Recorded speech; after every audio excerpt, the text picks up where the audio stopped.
3 महामंत्र। ओम त्वमेव साक्षात् श्री महालक्ष्मी महासरस्वती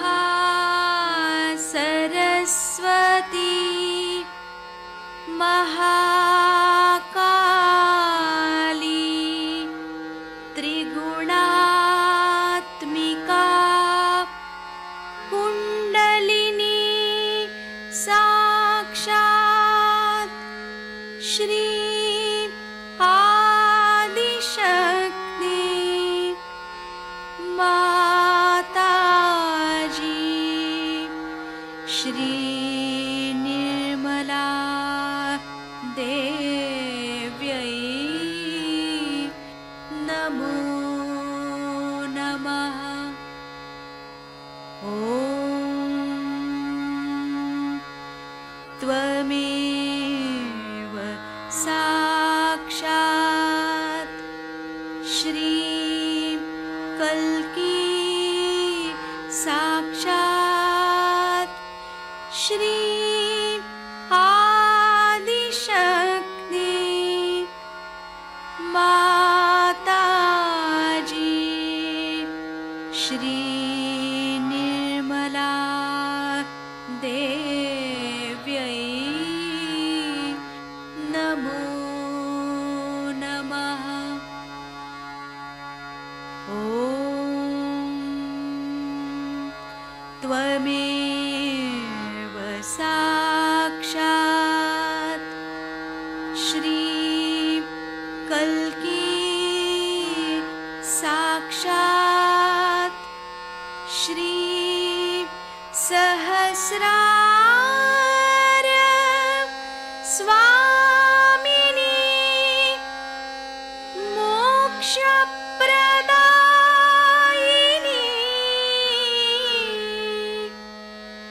माताजी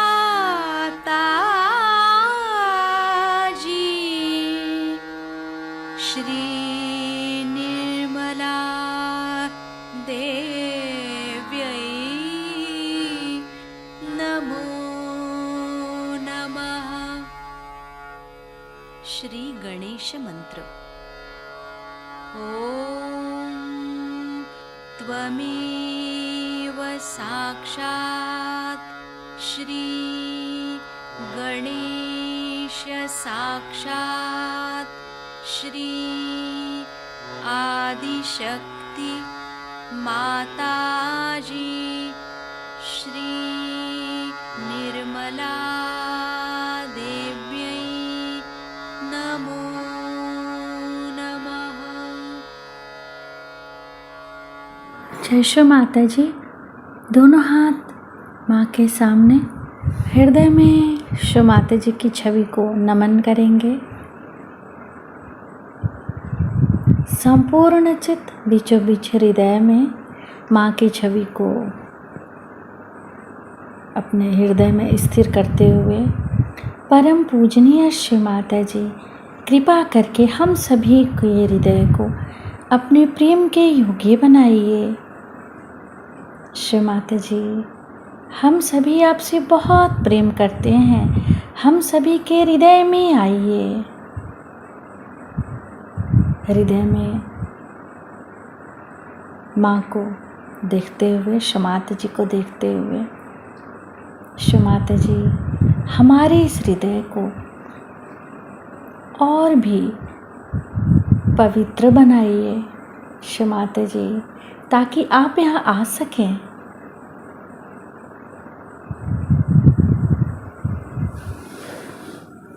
धीरे धीरे अपने संपूर्ण चित्त को दोनों हाथों पे,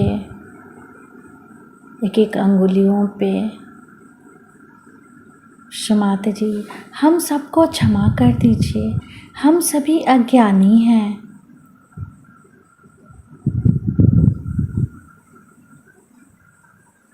धीरे धीरे अपने संपूर्ण चित्त को लेफ्ट नाभि पर क्षमाते से प्रार्थना। क्षमाते जी, आपकी परम कृपा में हम शांत हैं, संतुष्ट हैं और उदार भी हैं। बाएं नाभि पर पूरा चित्त स्थिर करते हुए क्षमाते जी, हमारे बाएं नाभि में श्री गृहलक्ष्मी तत्व जागृत कीजिए। मंत्र ओम त्वमेव साक्षात् श्री गृहलक्ष्मी साक्षात् श्री आदि शक्ति माता जी श्री निर्मला देव्यै नमो नमः। क्षमाते जी, आपकी परम कृपा में हम शांत हैं, संतुष्ट हैं और उदार भी हैं। कृपा करके हमारे बाएं नाभि में अपना संपूर्ण चित्त आशीर्वादित कीजिए।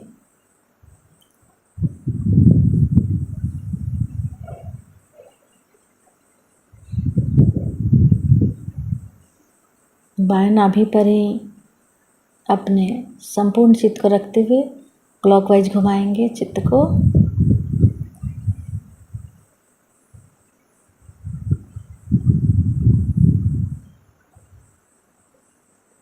माता जी, आप ही तो श्री गृहलक्ष्मी भी हैं। कृपा करके हमारे बाएं नाभि में जागृत हो जाइए। धीरे धीरे अपने संपूर्ण चित्त राइट हार्ट पे, फिर लेफ्ट गुसुद्धि,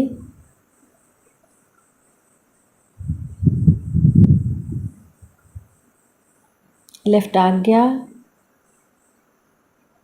सहस्त्रार। सहस्त्रार पर माँ से प्रार्थना। क्षमाते जी, हम आपकी अमृतवाणी को सुन सके ऐसी कृपा कीजिए। कृष्ण शक्ति जो हमारे अंदर है, ये मनुष्य की शुरुआत है।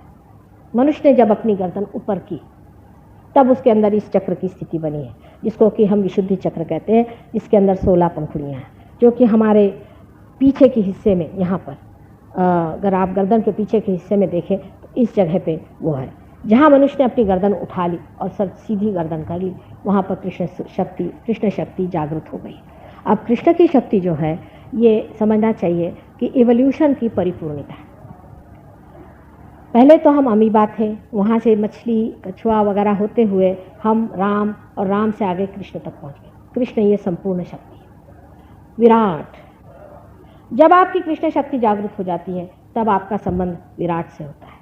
माने जिसको कि अंग्रेजी में मैक्रोकोज्म और माइक्रोकोज्म कहते हैं, जिसे समष्टि और व्यक्ति इस तरह से कहा जाता है। उस समष्टि में आप समा जाते हैं, आपकी व्यक्ति उससे कनेक्टेड हो जाती है। ये कृष्ण शक्ति से होती है। इसीलिए मेरा प्रोग्राम चलते वक्त मैं आपसे कहती हूँ, इस तरह से आप मेरे और हाथ करें। इस तरह से हाथ करके अगर आप लोग बैठे रहें तो ये कृष्ण शक्ति आपके अंदर यहाँ पर जागृत हो जाएगी और आपका संबंध जो है वो विराट से हो जाएगा। विराट की शक्ति जो है, उसका नाम विराटांगना है। वो शक्ति सब दूर हमारे अंदर समाई हुई है।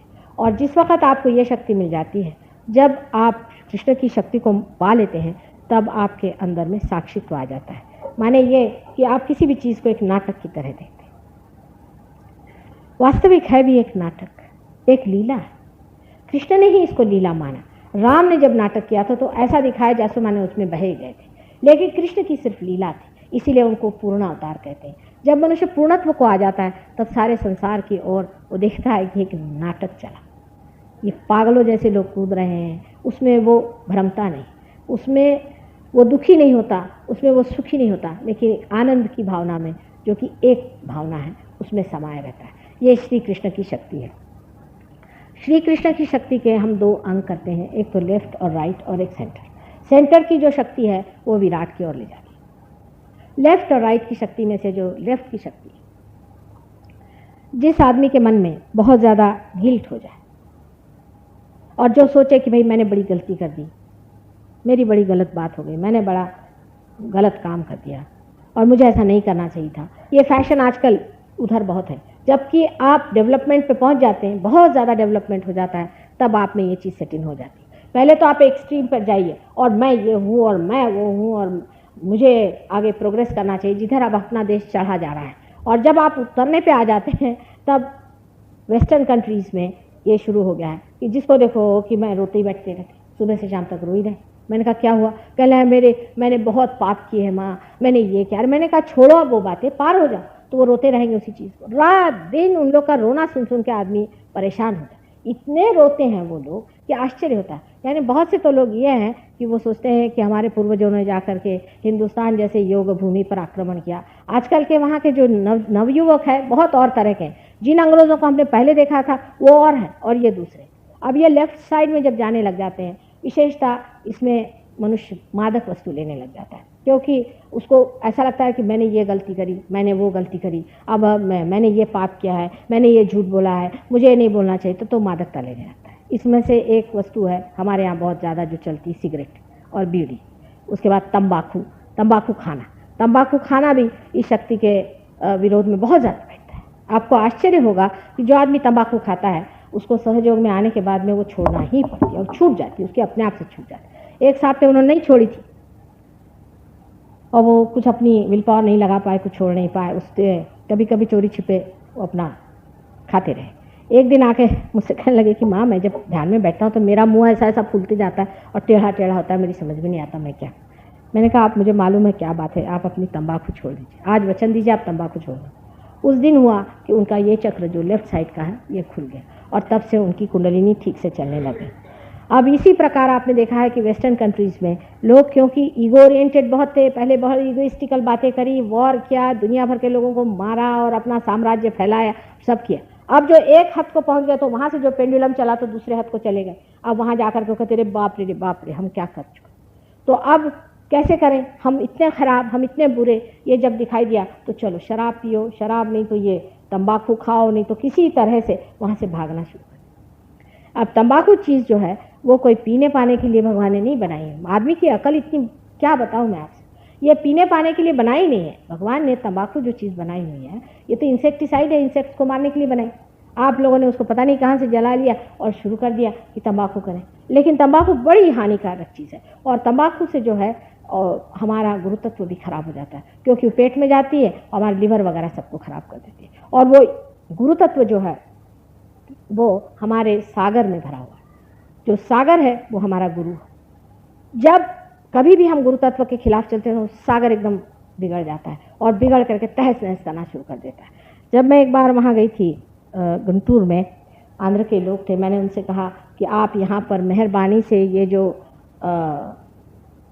तंबाकू लगा रहे हो ये मत लगाओ।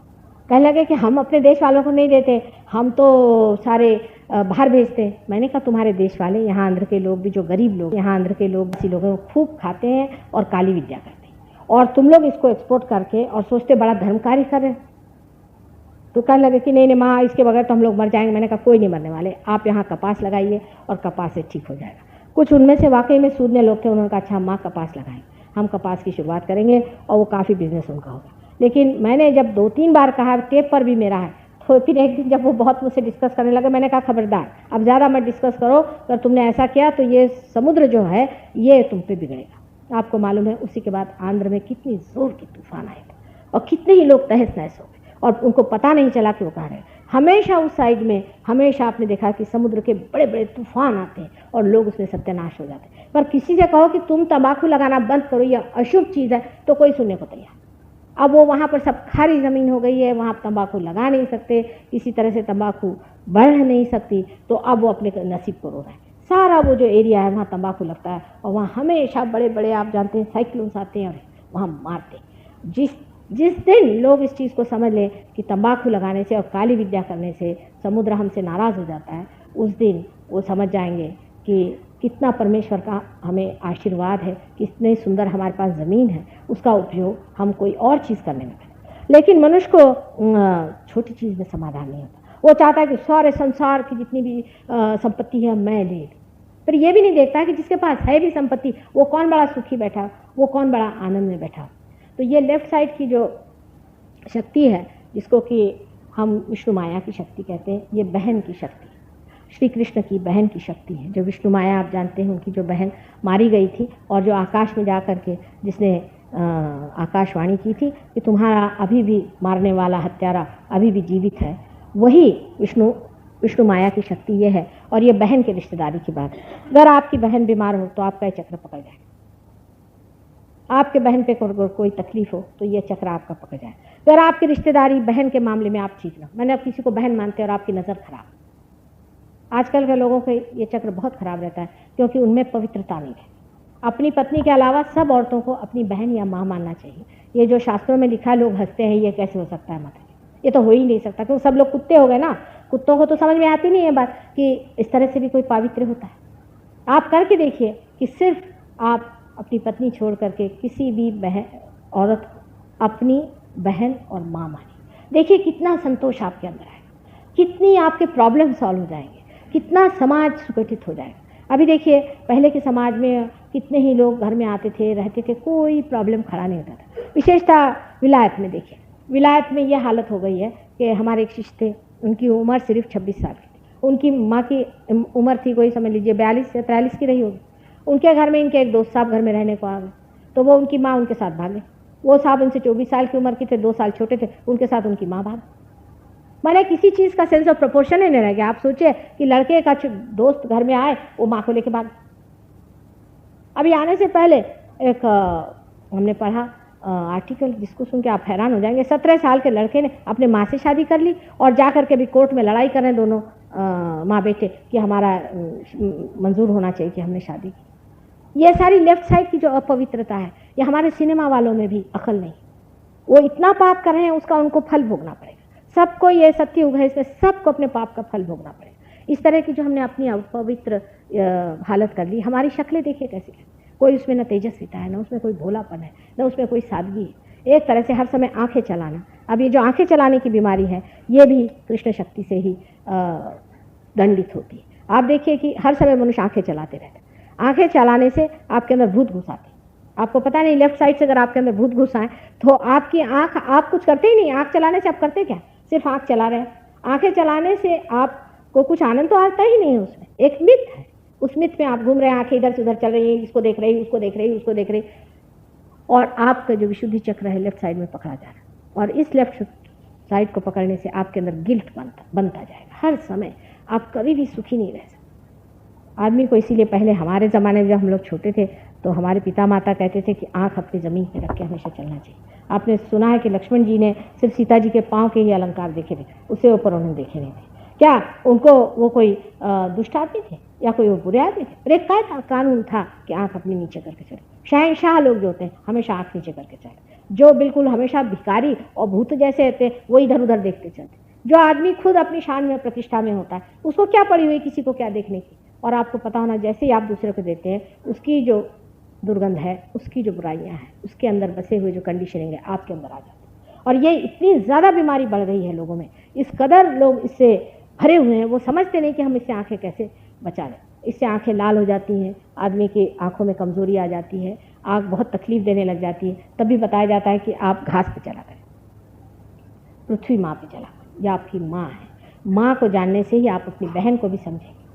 जब तक आप अपनी माँ ही को नहीं जानिएगा तो बहन को नहीं समझ सकते। लेकिन वास्तविकता यह है कि आप अपनी आंख नीचे नतमस्तक होकर के रखें और रास्ते में चलते वक्त या किसी की भी और पूरी दृष्टि से नहीं देखना चाहिए। ये पाप है और गुरुओं ने भी इसे बताया, दाउ shalt not commit adultery. Christ ने आकर के उसका और वहां पो करके कहा कि you thou shalt not have adulterous eye. उन्होंने साफ कह दिया कि adulterous eyes are equally evil as adulterous life. इस पवित्रता पे उन्होंने आपको पहुंचा दिया और उम्मीद की थी, लेकिन आज जहां संसार पहुंचा हुआ है, हम ये बात भी पहुंचा हुआ बुरा मान जाते हैं। पर आप कोशिश करते थे, देखिए अपने जीवन में और सबके जीवन में इतनी सरसता और इतनी सौंदर्य आ जाए।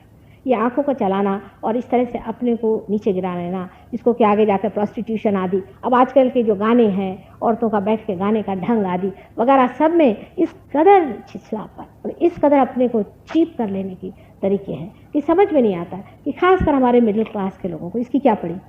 अति पैसे वाले तो बचने नहीं वाले, वो तो जाएंगे चूल्हे में। उनके पास तो साधन ही मिल गया। जिसके पास अति पैसा आ गया, अब उसको तो लगता है क्या करूँ ना क्या ना करूँ, इस पैसे को कौन से गड्ढे में डालूं और उसके साथ मैं भी कूद जाऊँ। जैसे ही उसके पास पैसा आ जाता पहले सोचता है मैं रेस में जाऊं कि ये करूं कि वो करूं।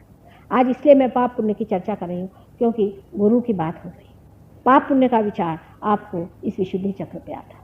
पाप और पुण्य क्या है? अगर आपको पाप और पुण्य का विचार विशुद्धि चक्र तक नहीं आया तो आप काम से गए, आपकी कुंडलिनी जागरूक नहीं हुई। संसार में पाप और पुण्य दोनों चीज़ें हैं, लेकिन ये सोचते माँ वो इतना पापी आदमी, लेकिन देखो उसकी कितनी प्रगति। मैंने कहा तुम उसके घर में जाकर, उसके जीवन में जाकर क्या उसकी प्रगति हुई है? जिस आदमी के मुख पर जरा भी आनंद नहीं, जिसका नाम लेते ही लोग कहते बाबा किसका नाम ले लिया, जिस आदमी के पीठ पीछे कभी भी कोई आदमी अच्छी बात नहीं कहता, ऐसे आदमी चरित्रहीन और ऐसे गिरे हुए लोगों को आप अगर आदर्श मानिएगा तो आपका भी ठिकाना हो जाए। हमारे सहयोग में आप जब पार हो जाइएगा तो अपने आप से आपके अंदर शक्ति आ जाएगी। आप स्वयं ही अपनी प्रतिष्ठा को जानिएगा, क्योंकि आप हैं, आप बहुत प्रतिष्ठित हैं। आप जानते नहीं कि परमात्मा ने कितनी मेहनत से चक्र आपके अंदर बनाया, एक एक चीज़ को कितनी सुंदरता से बनाया है और उसको किस तरह से घड़ाया है और एक कुंडलिनी को किस तरह से सुव्यवस्थित रखा हुआ है। आप अपना ही अपमान कर रहे हैं, अपने ही को नीचे गिरा रहे हैं। आप अपनी कीमत समझें, अपना बड़प्पन समझें, अपनी हालात को आप समझें कि आप तो सारे संसार के फूल हैं और आपको फल में बदलना है। अगर आप इस चीज़ को समझ लें कि आप ही परमात्मा के वरेण्य हैं, परमात्मा आप ही को मानता है और आप ही के सामने झुक रहा है और आपसे कह रहा है कि आप इसको पा लीजिए जो आपका श्रेय है। श्रेय को पहचानना भी मनुष्य की सुबुद्धि से होता है। जब तक उसके अंदर दुर्बुद्धि बनी रहेगी वो कर नहीं सकता। यह सुबुद्धि भी विशुद्धि चक्र के जागृति से होती है। जब मनुष्य अपने विशुद्धि चक्र में जाग उठता है उसके अंदर अपने आप सुबुद्धि आ जाती है, उसके अंदर बैलेंस आ जाता है। एक तो होती है दुर्बुद्धि, एक होती है कुबुद्धि और एक होती है सुबुद्धि। बुद्धि से कोई भी फर्क नहीं पड़ने वाला, क्योंकि बुद्धि गधी भी हो सकती है और बेवकूफ़ भी हो सकती है। बुद्धि से, रैशनैलिटी से एक आदमी चोरी करता है, वो कहता है मैं क्यों ना चोरी करूं, मेरे पास ये चीज़ नहीं है उसके पास है तो मैंने चोरी कर ली, क्यों ना करूं मैं।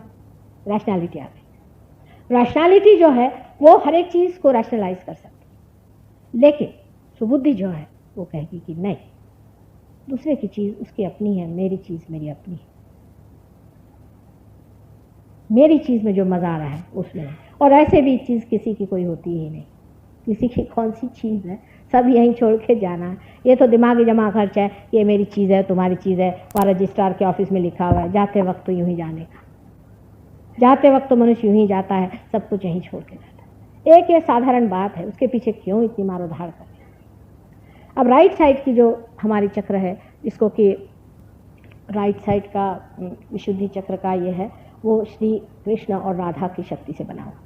श्री कृष्ण और राधा की जो शक्ति है उससे जब मनुष्य उसके विरोध में खड़ा होता है, जब वो श्री कृष्ण के विरोध में खड़ा होता है तो वो कंस जैसे हो जाता है कि मैं ही बड़ा राजा हूँ और मैं ही बड़ा भारी लीडर हूँ और मैं ही सब कुछ। जब उसके अंदर अहंकार कंस के जैसा भर जाता है, जो कि अपनी सगी बहन को मारता है, अपने बहनों ही को मारता है, अपने बहन के बच्चों को मारता है कि किसी तरह से मैं सबके ऊपर में राज्य करूं, उसको दुनिया की कोई चीज़ नहीं दिखाई देती, उसको राइट साइड की विशुद्धि की पकड़ होती है। लेकिन राइट साइड की विशुद्धि की पकड़ सबसे पहले शुरू होती है जब आपको जुकाम हो जाता है। अभी जुकाम के लिए सब लोग बताते हैं कि तुलसी बहुत अच्छी होती है। उसकी वजह ये कि तुलसी की शक्ति हमारे लेफ्ट साइड में है, वो बैलेंस कर देती है हमारा राइट साइड को। अर्थात जुकाम वगैरह होना ये तो कोई ऐसी सीरियस बात नहीं है, पर हमारे सहयोग में जुकाम की भी व्यवस्था बहुत अच्छी है और उसके लिए भी आप अगर जान लें तो लोग बता देंगे किस तरह से आपका सर्वसाधारण जो जुकाम है, साइनस वगैरह के ट्रबल्स हैं, ये सब ठीक हो सकते हैं और इसको आदमी ठीक कर सकता है। लेकिन जो बीच में शक्ति, जिसे विराट की शक्ति कहते हैं, ये सबसे महत्वपूर्ण है। आज संसार में जहाँ भी लोग कुछ खोज रहे हैं, जहाँ पर कि मनुष्य परमात्मा की खोज में लगा है और सत्य की खोज में लगा है, वो अपने होलसमनेस को, अपने विराट को खोज रहा है। वो ये खोज रहा है कि मैं उसका अगर एक हिस्सा हूँ तो मैं उसको खोजूं जिसका मैं हिस्सा हूँ। इसका मतलब ये है कि हमारे अंदर वो चीज़ जिसे सामूहिक चेतना कहते हैं वो अभी तक आई नहीं। हम कहते हैं आप भाई हैं, आप बहनें हैं, बड़े बड़े लेक्चर देंगे, यूएन स्थापित हुआ है इसी बेसिस पे। माने इंसान का ऐसा है कि जो आगे होने वाला उसका नाटक पहले कर लेते हैं, जैसे रिहर्सल ना हो। यूएन मुझे उसी तरह का एक रिहर्सल लगता है कि आप भी भाई हैं, आप बहन हैं, आप सब लोग भाई बहन हैं, सब लोग सामूहिक एक है। वास्तविक अभी तक ये सिर्फ झूठ बात है आपके लिए, हमारे लिए नहीं। जब आप सहयोग में आ जाते हैं तो आपकी सामूहिक चेतना जागृत हो जाती है। सामूहिक चेतना जागृत होते ही आप महसूस करने लगते हैं कि दूसरा जो है वो मेरे अंदर है और मैं उसके अंदर। आप खुद अपने को देखने लगते हैं, क्योंकि जब एब्सोल्यूट पॉइंट आपको मिल जाता है तो आप रिलेटिव देखने लग जाते हैं कि आप कहाँ हैं उस एब्सोल्यूट पॉइंट के इसमें और वो कहाँ है। अब सादे शब्दों में बताना ये है कि ये जो आपकी उंगलियों के ये चक्र हैं ये सब जागृत हो जाते हैं, 1 2 3 4 5 6 और 7। ये सातों चक्र लेफ्ट सिंपैथेटिक पर और सातों चक्र राइट सिंपैथेटिक पे जागृत हो जाते हैं। जब जागृत हो जाते हैं तो उसमें क्या महसूस होने लग जाता है, उसमें ऐसा महसूस होता है कि समझ लीजिए एक आप कोई खड़े हैं, उनके सामने ऐसे मैं हाथ को खड़े हैं, उनके सामने आऊँगी कि इनको क्या बीमारी। वो कैसे समझ लेती हूँ कि समझ लीजिए मेरे घर राइट हैंड साइड की इस उंगली में चमक आई या कुछ गर्मी सी लग रही, तो मैं जान जाऊँगी इनका लिवर खराब, क्योंकि ये जो है ये नाभि चक्र है राइट हैंड साइड का, और नाभि चक्र राइट हैंड साइड पे लिवर का स्थान है। और फिर बाद में तो उसकी छोटी छोटी फ्रीक्वेंसी भी आदमी पकड़ लेता है, यहाँ तक कि जब आदमी आगे बढ़ता है सहयोग में तो उसके अंदर वैसी ही भावना आने लग जाती है जैसे दूसरे में। मैंने थोड़ा सा लगता है लिवर में हेवीनेस है, तो आप पूछते हैं कि आपके लिवर है, कहना हाँ, आप अपने ऐसे ऐसे रगड़िए, उसका लिवर भी ठीक होगा आपका। किसी आदमी का सर दर्द हो रहा है, आप उसके पास गए, आपके भी सर में थोड़ा सा भारीपन, कहना आपकी क्या सर दर्द हो रहा है, कहना हाँ, अच्छा, उन्होंने अपना सर ऐसे ज़रा सा ठीक कर लिया और उसके बाद में आप देखिएगा उनका सर दर्द ठीक हो जाएगा। माने कलेक्टिव कॉन्शियसनेस जो आपके अंदर आती है, ये सामूहिक चेतना आती है, ये सब्जेक्टिवली आती है, यानी ये असल में आती है, एक्चुअलाइजेशन होता है इसका, ये सिर्फ बातचीत नहीं होती, हो ही जाता है। आपका जो चेतना का स्तर है वो इस स्तर पे आ जाता है, एक नया आयाम उसके अंदर खुल जाता है जिसके अंदर आप सामूहिक चेतित हो जाते हैं। वो कहना नहीं पड़ता है, एक छोटा सा बच्चा भी रियलाइजफुल होगा, वो भी बताएगा कि नानी इनको देखिए, इनके हार्ट में पकड़ा रहे, अगर ये उंगली पर पकड़े तो हार्ट आपका पकड़ रहा है, हार्ट पे प्रेशर है। ये तो फिजिकल हो गया, इमोशनल भी आप बता सकते हैं। कोई आदमी अगर बहुत से लोग ऐसे होते हैं कि ऊपर से तो बड़े सियाने लगते हैं, अंदर से एकदम पागल होते हैं, उनके पास जाए तो 2 झापड़ मारते हैं आपको, लेकिन अगर आप रियलाइज हो तो आप फौरन जानिएगा ये पागल है, ये आप समझ जाइएगा। वो भी आज्ञा चक्र कहाँ है, यानी लेफ्ट साइड के जितने भी चक्र जब पकड़ते हैं तो उस पर कोई ना कोई मानसिक विकृति आ गई होती है, कोई ना कोई इमोशनल डिस्टर्बेंस होती है जिससे लेफ्ट साइड के आते हैं। राइट साइड के जब आते हैं तो फिजिकल और इमोशनल होते हैं, ये अपने विशुद्धि चक्र से कनेक्टेड है। अब बहुत से लोग पार हो जाते हैं पर उनकी अंदर वाइब्रेशंस वो फील नहीं कर पाते, इसका कारण है विशुद्धि चक्र की खराबी होना, क्योंकि विशुद्धि चक्र मैंने बताया आपसे सिगरेट से बहुत खराब होता है। शहर के वातावरण में आप सिगरेट नहीं भी पीते हैं तो भी एक आपके समझ लीजिए पिताजी सिगरेट पीने वाले हुए, कुछ हुआ, तो यहाँ पर जा करके ये जो विशुद्धि चक्र है यहाँ खराब हो जाता है। जब विशुद्धि चक्र खराब हो जाता है तो उसमें निकलने वाली जो 2 नसें हैं, जिससे कि हमारे अंदर हमारे सेंट्रल नर्वस सिस्टम में ये जब चेतना आती है, जब हम चेतित भी होते हैं तो भी हम उसको महसूस नहीं कर पाते, क्योंकि हमारी संवेदना कम हो जाती है।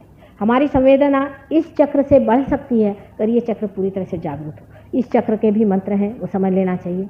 उस चक्र की जागृति करने के लिए जो मंत्र कहे गए हैं, बतलाए गए हैं, वो कहने से ये चक्र जागरूक होता है। पर सबसे कमाल का मंत्र जो विशुद्धि चक्र का है वो ये उंगलियां दोनों विशुद्धि चक्र की हैं, इसको कान में डाल करके अगर आप सर पीछे करें और अल्लाह अकबर 3 बार कहें तो आपका ये चक्र साफ हो जाता है। क्योंकि अकबर जो है वो विराट है। मोहम्मद साहब ने विराट की बात करी थी, कृष्ण की बात करी थी, लेकिन कौन सुनता है? उन्होंने जो भी कुछ आपको बताया कि इस तरह से हाथ करिए और फिर नमाज पढ़िए, सारा कुंडलिनी जागरण है। लेकिन इन मुसलमानों को जाके कोई बताए तो मुझे मारने को दौड़ेंगे।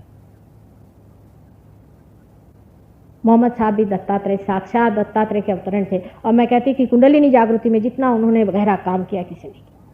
शैतान को कैसे निकालना चाहिए उन्होंने जो जो तरीके बताए, एक से एक अभिनव है, और अधिकतर सहयोग में हम इस्तेमाल उन्हें भी करते हैं, अधिकतर। हालांकि हमारे पास में आदि शंकराचार्य जैसे लोग हैं जिन्होंने कि बड़ी कमाल की चीज़ें लिख दी हैं, और जिसकी उनकी जो बारीकियां हैं उन सब बारीकियों को अगर आप फॉलो करें तो सहयोग में आप पूरी तरह से बिल्कुल स्थित हो जाते हैं। हमारे ऊपर अनेक उपकार इस देश पर इन संत साधुओं के और इन बड़े बड़े अवतारों के हैं। ऐसे ऐसे महान अवतार जिस योग भूमि में हुए हैं, विशेषकर इस पुण्य भूमि में जिसे कि हम महाराष्ट्र कहते हैं, अनेक संत साधुओं ने अपना रक्त सिंचन किया। इतनी मेहनत आप लोगों पे की है कि ज़रा से इशारे पर आप लोग पार होते हैं। खासकर जब मैं गांव में जाती हूँ तो देखती हूँ कि हज़ारों के हज़ार तादाद में चल जाते हैं। अब देखिए, आप ही देख सकते हैं कि हमारे लेक्चर ही में कितने लोग आए। यहाँ से शुरुआत है। लोगों को सत्य की पहचान नहीं, सत्य के और खिंचाव नहीं है उधर जाने को नहीं। अभी कोई आदमी कहे कि आपको मैं कपड़े उतार के नंगा नचाऊंगा, आप सब वहाँ चले जाए, पैसा दे के आप नाच के वहाँ से आएंगे और बड़े खुश होंगे, वाह क्या मज़ा आ गया। ऐसे बेवकूफ़ लोगों के लिए सहयोग नहीं। जो लोग गंभीर हैं, जो जिनका कैलिबर है, मराठी में जैसा कहते हैं कि येऱ्या गबाड्याचे काम नोहे, कोई आपके अंदर वो जब तक उसकी पूरी तरह की श्रद्धा, उसके अंदर प्रतिष्ठा अपने प्रति न हो तब तक ये काम नहीं होना। जो मनुष्य स्वयं ही अपने प्रति अश्रद्धा रखता है और अपने तरफ हीनत्व रखता है, जो छोटी छोटी चीज़ पे बिक जाता है, जिसके लिए कॉम्प्रोमाइज़ करना असत्य से बहुत ही आसान चीज़ है, उसके ऊपर सहयोग नहीं चलता है। सहयोग एक साधारण मनुष्य हो, बहुत ज़्यादा विद्वान वगैरह होने की कोई ज़रूरत नहीं, बिल्कुल पढ़ा लिखा नहीं हो तो भी चल जाएगा, लेकिन दिल का पक्का होना चाहिए, शहंशाह आदमी होना चाहिए। ऐसे आदमी पे सहयोग यूँ काम कर जाता है। अब आपको कृष्ण शक्ति पर मैंने कहा कि बताने को रहूँ तो अभी 7 दिन चाहिए पूरी तरह से उसके सारे 16 पर्दे खोलने के लिए, और बताने के लिए काफ़ी चीज़ चाहिए। कुंडलिनी क्या चीज़ है आज तक आपको पता नहीं, आपने देखा नहीं, जाना नहीं, वो आप अपने आँख से देख सकते हैं, उसका स्पंदन आप देख सकते हैं, उसका चढ़ना आप देख सकते हैं, ब्रह्मरंध्र का टूटना आप देख सकते हैं। अब ये चीज़ अलग की है जो आपने जानी नहीं, पराई चीज़ें हैं, अभी आपने जाना नहीं, लेकिन हैं। जैसे कि यहाँ पर अनेक चित्र हैं, इस वक्त आप नहीं देख पाते, आप टेलीविज़न लगाइए आप देख सकते हैं, अनेक यहाँ संगीत हो रहा है आप देख नहीं सकते, आप रेडियो लगाइए आप सुन सकते हैं। उसी प्रकार यह अलग, ये शक्ति परमात्मा की सब दूर विराजमान है, अणु रेणु हर चीज़ में परमात्मा की शक्ति भरी हुई। मनुष्य उसको नहीं जान पाया, अब उसकी कुंडलिनी अगर जागृत हो जाए, उसका अगर कॉर्ड मेन से लग जाए तो फिर उसका परमात्मा से संवाद शुरू हो जाता है। फिर इन्हीं हाथों पर, जिनको कि आप सोचते हैं कोई विशेष चीज़ नहीं, इन्हीं हाथों पर आप जान सकते हैं। आप सब हाथ इस तरह से करके पूछें, क्या संसार में परमात्मा है? आप देखेंगे आपके अंदर ठंडी ठंडी लहरें चलनी पड़ती। इस मामले में मैं कहूँ कि बाइबल में जॉन्स रेवलेशन पे बहुत कुछ लिखा गया है कि जो आदिशक्ति है उसकी पहचान क्या है, क्योंकि क्राइस्ट के बाद ही ये कार्य, क्राइस्ट के बाद उन्होंने काफ़ी लिखा हुआ है कि किस तरह से ठंडी ठंडी लहर, कूल ब्रीज उनसे आनी चाहिए, ये उसकी पहचान है। और आप लोग भी इसको धीरे धीरे जानें। इस पर दूसरा काम जो किया हुआ है क्राइस्ट के बाद वो शंकराचार्य का है। शंकराचार्य ने भी, आदि शंकराचार्य कहने में, उन्होंने भी सौंदर्य लहरी नाम से इसको वर्णित किया हुआ है। आप इसे भी देखें और समझ लें कि चीज़ क्या। अपने प्रति एक तरह से प्रेम भाव होना चाहिए, आदर होना चाहिए, अत्यंत प्रेम होना चाहिए, क्योंकि परमात्मा ने आपको इसलिए नहीं बनाया कि आपका जीवन व्यर्थ हो जाए, किसी भी तरह से नहीं बनाया। अगर आपका जीवन व्यर्थ हो गया तो परमेश्वर का भी कोई अर्थ नहीं लगने वाला, ना ही इस सृष्टि का कोई अर्थ लगने वाला। इसलिए अपने प्रति आदर भाव रखते हुए, अपने प्रति प्रेम भाव रखते हुए और पूर्ण आशा से ही आप इस कार्य में संलग्न हो, और ज़रूर अवश्य आप सबको ही ये मिल जाएगा। कल और एक लेक्चर यहाँ पे रखा है हिंदुजा कॉलेज में, जान करके मैंने रखा था क्योंकि इस एरिया में अभी लेक्चर हो नहीं पाया था, और आशा है आप लोगों को समझ में आया होगा। लेकिन अगर कोई प्रश्न हो तो मुझे पूछिए, लेकिन अच्छे प्रश्न पूछिए, बेवकूफ़ी के प्रश्न नहीं कि फलाने ढोंगानंद जी ने ये कहा और भोंगानंद जी ने कहा। इसने जो कहा होगा उससे कोई फ़ायदा तो किसी का हुआ नहीं आज तक, ना किसी की कुंडलिनी जागृत हुई है, ना ही किसी को लाभ हुआ। इसलिए इसने ये कहा, उसने वो कहा, मुझे ना बताइए। आप अभी अगर आपको कोई प्रश्न हो कायदे का तो आप कृपया आप पूछिए, लेकिन बेकार के प्रश्न पूछने से बेकार का समय बर्बाद हो जाएगा। थोड़ा पानी।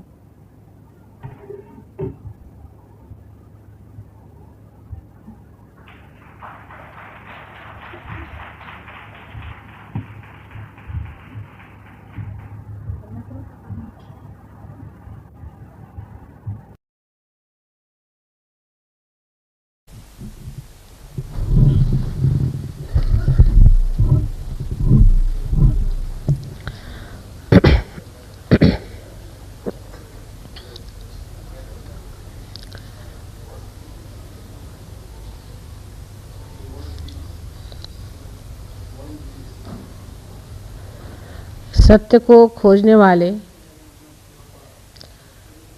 सभी साधकों को हमारा प्रणिपात।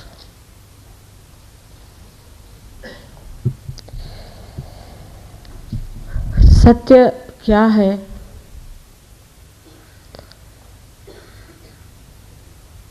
ये कहना बहुत आसान है।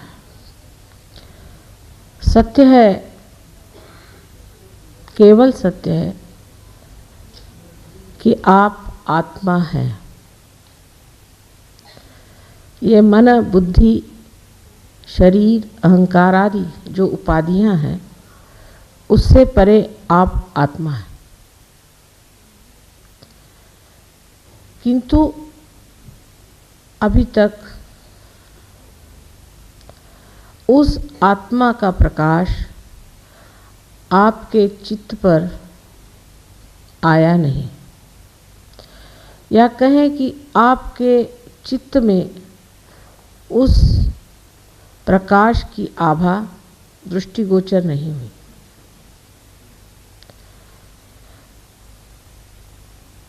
पर जब हम सत्य की ओर नज़र करते हैं तो सोचते हैं कि सत्य एक निष्ठुर चीज़ है, एक बड़ी कठिन चीज़ है। जैसे कि एक ज़माने में कहा जाता था कि सत्यम वदेत प्रियम वदेत,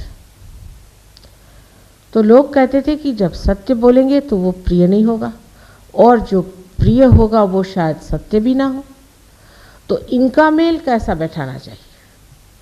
श्री कृष्ण ने इसका उत्तर बड़ा सुंदर दिया है। सत्यम वदेत हितम वदेत प्रियम वदेत। जो हितकारी होगा वो बोलना चाहिए। हितकारी आपकी आत्मा के लिए, वो आज शायद दुखदाई हो लेकिन कल जा कर के वो प्रियकर हो जाएगा। ये सब होते हुए भी हम लोग एक बात से कभी कभी चूक जाते हैं कि परमात्मा प्रेम है और सत्य भी प्रेम ही है। जैसे कि एक माँ अपने बच्चे को प्यार करती है तो उसके बारे में हर चीज़ को वो जानती है, उस प्यार ही से उद्घाटन होता है उस सत्य को जो कि उसका बच्चा है। और प्रेम की भी व्याख्याएं जो हमारे अंदर हैं वो भी सीमित मानव की जो चेतना है उससे उपस्थित हुई है। वास्तविक में प्रेम किसी चीज से चिपक ही नहीं सकता है। प्रेम तो उसी तरह की चीज है जैसे कि एक वृक्ष में उसका जो प्राण रस है वो चढ़ता है और जड़ों को, उसके पत्तियों को, उसके फूलों को, फलों को पूर्णतया आशीर्वादित करता हुआ फिर लौट जाता है। लेकिन अगर सोचे कि वो कहीं जाकर के एक फूल में अटक जाए और कहे कि ये फूल मुझे सबसे ज़्यादा प्रिय है, तो उस पेड़ की तो मृत्यु होगी ही और उस फूल की भी हो जाएगी। सो ये जो चिपकने वाला प्रेम है ये मृत्यु को प्राप्त होता है। इसीलिए आप देखते हैं कि जब दो इंसान में प्यार होता है थोड़े दिन बाद वो प्यार बैर भी हो सकता है। इसी प्रकार दो देशों में प्यार हो कल वो भी बैर हो सकता है। दो जाति में प्यार हो वो बैर हो सकता है। ये प्रेम बैर कैसे हो जाता है ये बड़ी सोचने की बात है, इसलिए कि प्रेम का सत्य स्वरूप हमने जाना नहीं। परमात्मा का प्रेम बहता है, देता है, करता है और उसके बाद कहीं चिपकता नहीं, किसी में अटक नहीं जाता। लेकिन हम लोग इस दोनों का मेल नहीं बिठा पाते कि सत्य और प्रेम एक ही चीज़ है, जैसे चांद और उसकी चांदनी और सूर्य और उसकी किरण। जैसे अर्थ और शब्द दोनों एक साथ मेल खाते हैं उसी प्रकार सत्य और प्रेम दोनों एक साथ हैं। इसीलिए बहुत से लोग सत्य के खोज में न जाने क्या क्या विपदाएं उठाते, क्या क्या तकलीफें उठाते। वो सोचते हैं कि जब शरीर को दुख दिया जाएगा तो हमें सत्य मिल जाएगा। शरीर को दुख देने का आपको कोई अधिकार नहीं, क्योंकि शरीर परमात्मा ने बनाया है और वो एक मंदिर है, उसमें एक दीप जलाना। जैसे आजकल विदेशों में एक पागलपन सवार है कि हर इंसान जो है वो बिल्कुल मच्छरों जैसा पतला दुबला हो जाए। उसके लिए सब आदमी इस तरह से मेहनत करते हैं कि मच्छरों जैसे होने के लिए, उसके वजह से अनेक बीमारियां वहां लोगों में आ गई। और इन मच्छरों को कोई सुख मिला ऐसा दिखाई नहीं देता, ना उस देश में कोई आनंद है। तो दृष्टि कहाँ गई? एक बहुत ही स्थूल चीज की ओर, जिसका कोई भी अर्थ नहीं लगता है। जिसकी दृष्टि स्थूल होगी वो स्थूल ही चीजों को देखता है। लेकिन सूक्ष्मता से आप विचार करें कि इस तरह के पागलपन से क्या परमात्मा किसी को भी मिला है?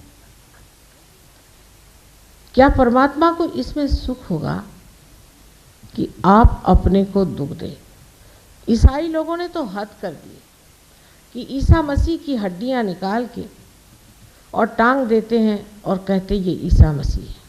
देखकर मेरा जी ऐसा लगता है कि इसे पूछा जाए कि जिस इंसान ने एक इतने बड़े क्रॉस को अपने कंधे पर उठाया था, क्या वो इन हड्डियों के बूते पर? लेकिन इसमें एक समाधान उन लोगों के पास है कि हम किसी जालिम तरीके से, कोई दुष्ट क्रूर प्रकृति से ईसा मसीह की ओर देख रहे हैं। यही चीज आपको आगे हम सुनाते हैं कि जब आप जाइए पोप के सिस्टीन चैपल में,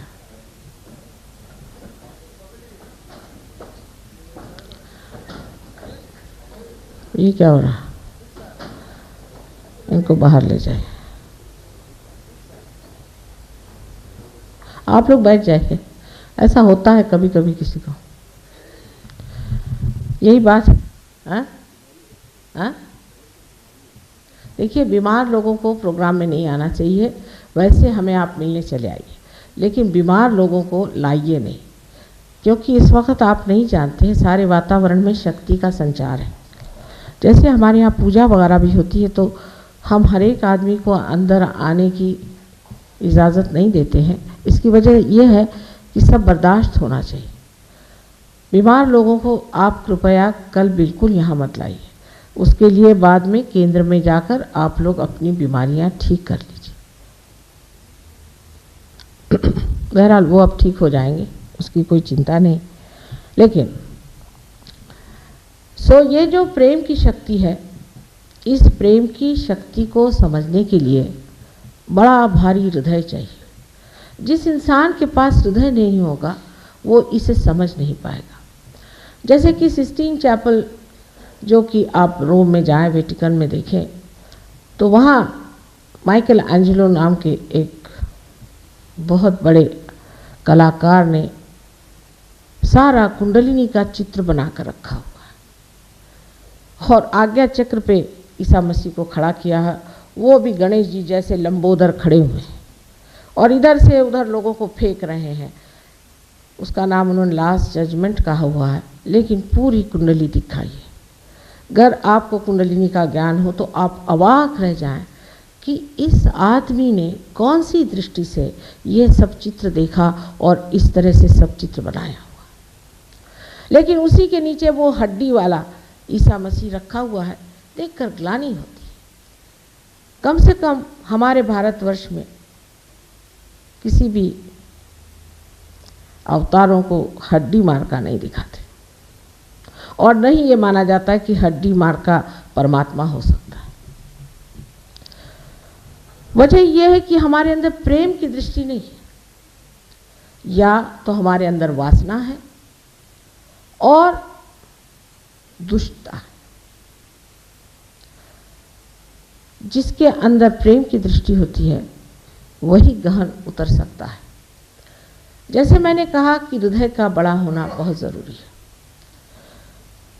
लेकिन इसका अर्थ ऐसा नहीं कि आप अपने हृदय को बड़ा करने के लिए अवास्तव तरीके से दान पुण्य करें, चोरों को भी दान करें, और जो बहुत से गुरु बन के घूमते हैं उनको आप दान करते फिर। धर्म की व्याख्या कृष्ण ने जितनी सुंदर की है, मेरे ख्याल से कोई भी नहीं कर पाया होगा, कारण वो एक बड़े भारी होशियार डिप्लोमैट थे।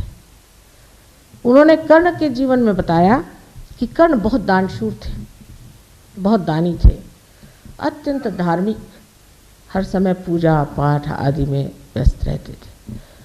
और वो पांडवों के सबसे बड़े भाई क्षत्रिय थे। लेकिन जिस वक्त उनका पांव युद्ध में चक्र में फंस गया, उस वक्त अर्जुन ने अपना गांडीव उनके ऊपर उठाया। उस वक्त उन्होंने चुनौती दी। कर्ण ने कहा कि अर्जुन, तू भी वीर है और मैं भी वीर हूँ और हम क्षत्रिय हैं, और एक निहत्थे वीर पर दूसरे वीर का हथियार उठाना धर्म में मना है। कृष्ण ने तब अपनी ये उंगली आगे करके कहा कि इसे तू मार। अहिंसा की बात नहीं करी, इसे तू मार। जिस वक्त द्रौपदी की लाज उतारी जा रही थी, तब इनकी वीरता कहाँ गई थी? तब ये कहाँ थे?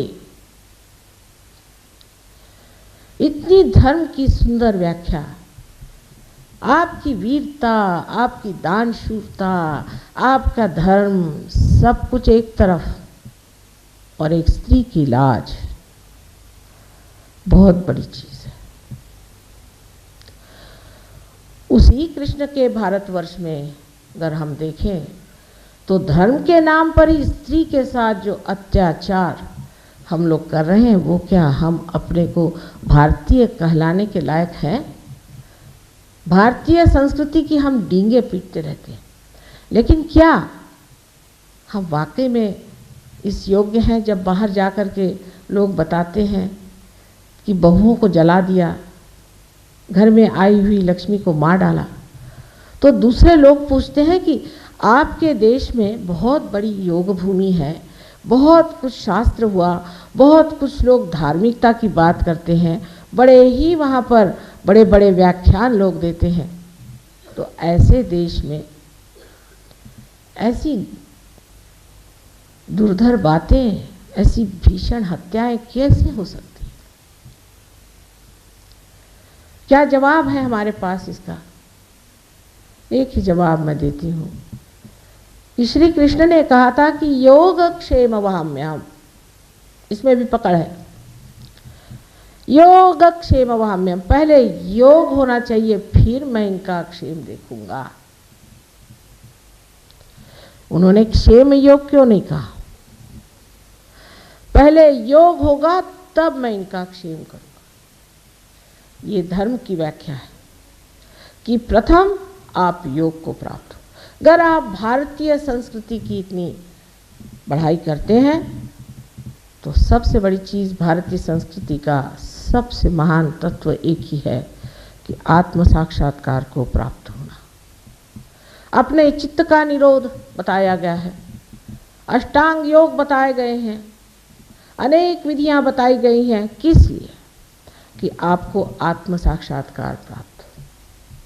लेकिन देखिए कि कितने लोग इधर नज़र करते हैं। ईसा मसीह ने यही कहा कि आपका फिर से जन्म होना चाहिए, पर कितने ईसाई इस बात को सोचते हैं? बपतिस्मा कोई भी आकर के सर पे हाथ रख के कह देता कि तू ईसाई हो गया। ऐसे ही हमारे यहाँ किसी भी आदमी के गले में यज्ञोपवीत किसी ब्राह्मण ने लाकर डाल दिया, हो गया ब्राह्मण।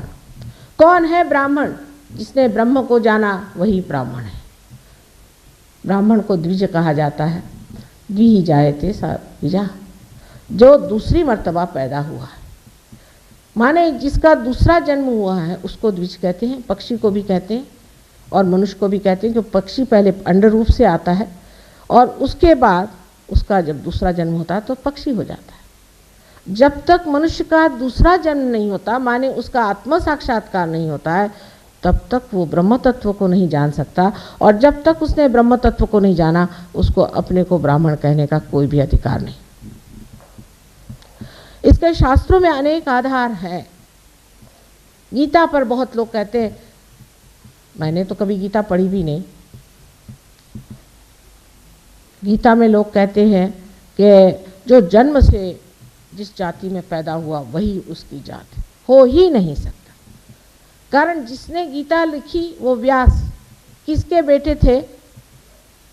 एक ढीमरनी के, वो भी जिनका पता नहीं था बाप का।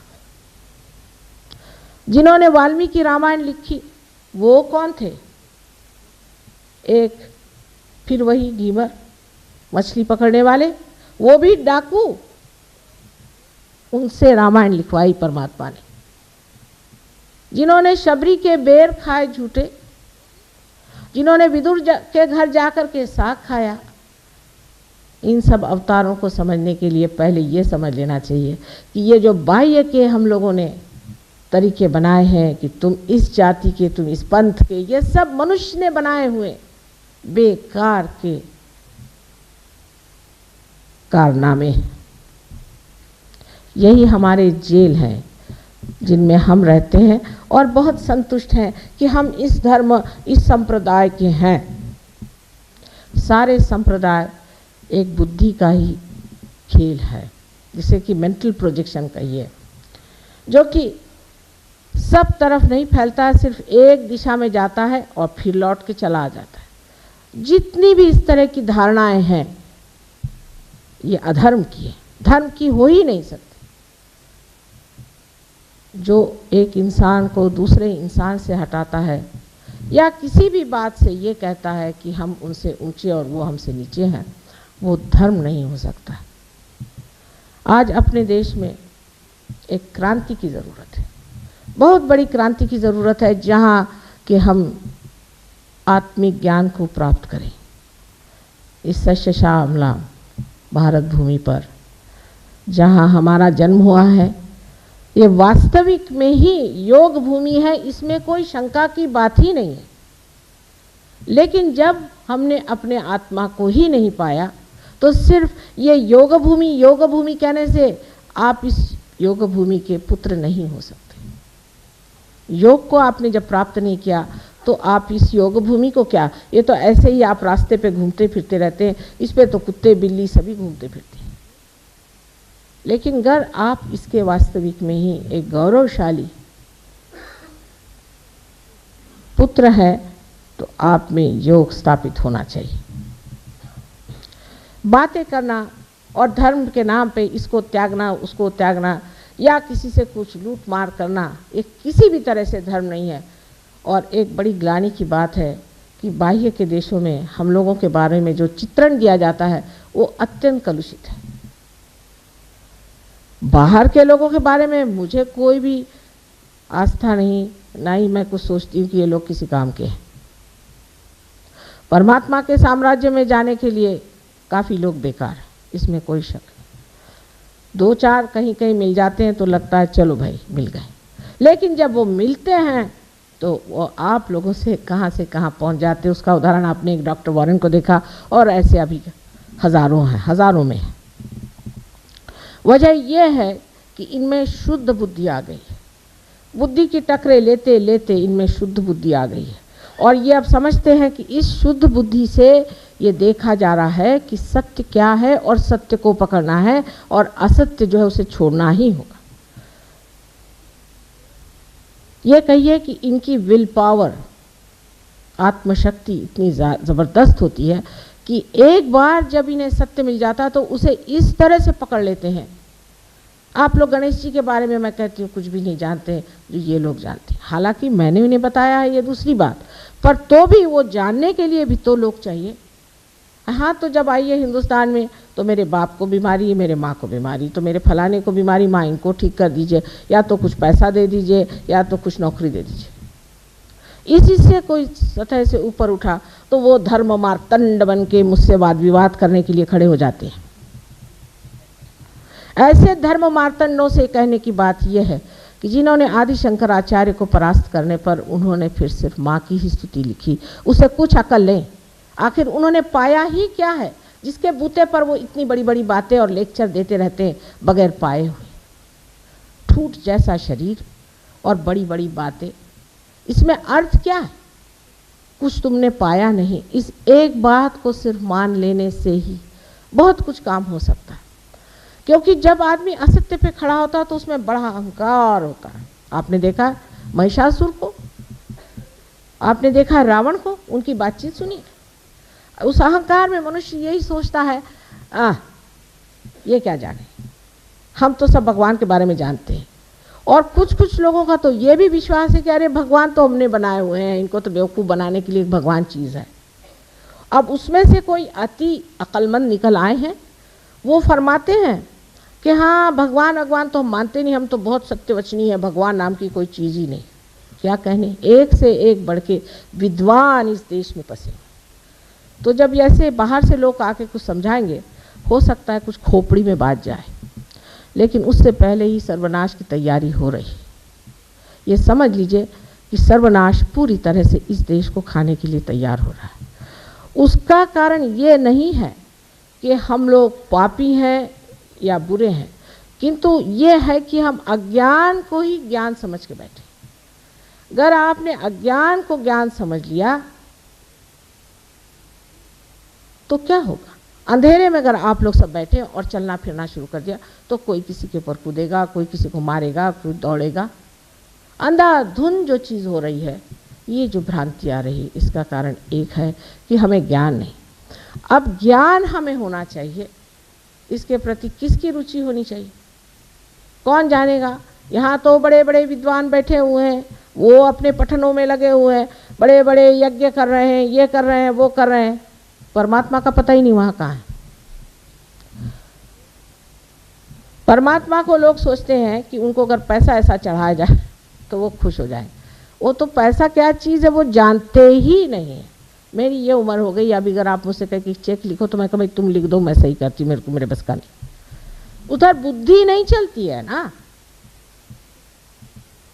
भगवान के ऊपर पैसा चढ़ा दिया, बस अब वहाँ हमारा टिकट कट गया। ये तो पोप का ज़माना आ गया, जहाँ की पोप कहते हैं चलो टिकट कटा लो, तुमको हम स्वर्ग भेज देंगे। वो स्वयं नरक में जा रहे हैं, वहीं आप उनके पीछे पीछे चले जाइए।